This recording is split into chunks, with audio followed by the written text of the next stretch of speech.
तो चलतु आज पोई चिंगुड़ी घांट बा छेंचेड़ा बनइबा।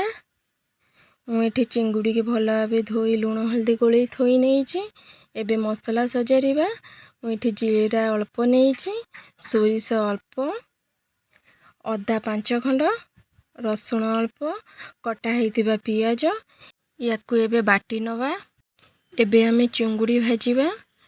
चिंगुड़ी हल्का भाजिबे। एठी हमर चिंगुड़ी हो गलानी। तो एबे याकू काढ़ी नवा।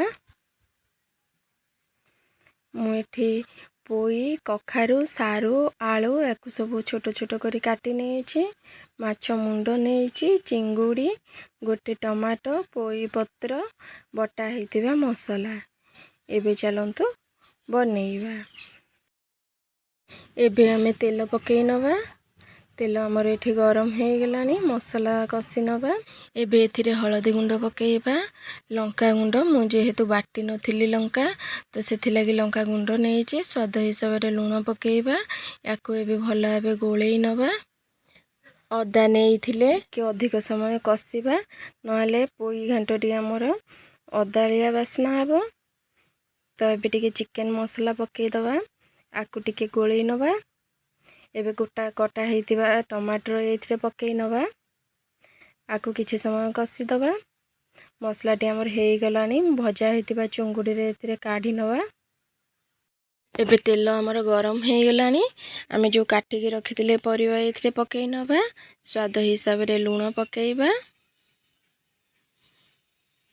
हलदी गुंड पकई नवा। आकू एबे गोलई नवा।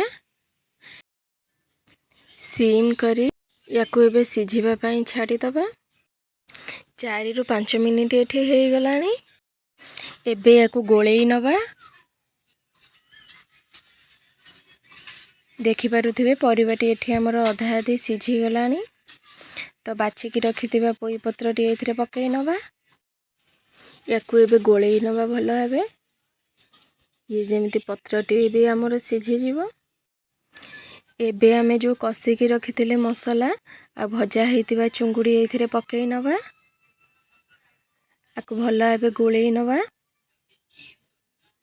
जेमिति परिबा आ मसलाटी हमर मिसी जीवो। एबे भजा होइतिबा माछ मुंड एथिरे पकई नवा। आकू पकई की माछ मुंड को टिके दाबी दबा। दाबी के एथे टिके गोलई नवा। एबे याकू अल्प पानी दे ये सब फुटेबा को छाड़ी दबा। काना ये सब मिसी गले तरकारी हमर बहुत बढ़िया लागिवो। एबे हमर तरकारी पाखापाखी हो आसलानी। तो एबे टिके गरम मसला पकई नवा। कहीं गरम मसला हमर तरकारी बास्ना बहुत बढ़िया आनी थाए और टेस्ट भी भल आनी थाए।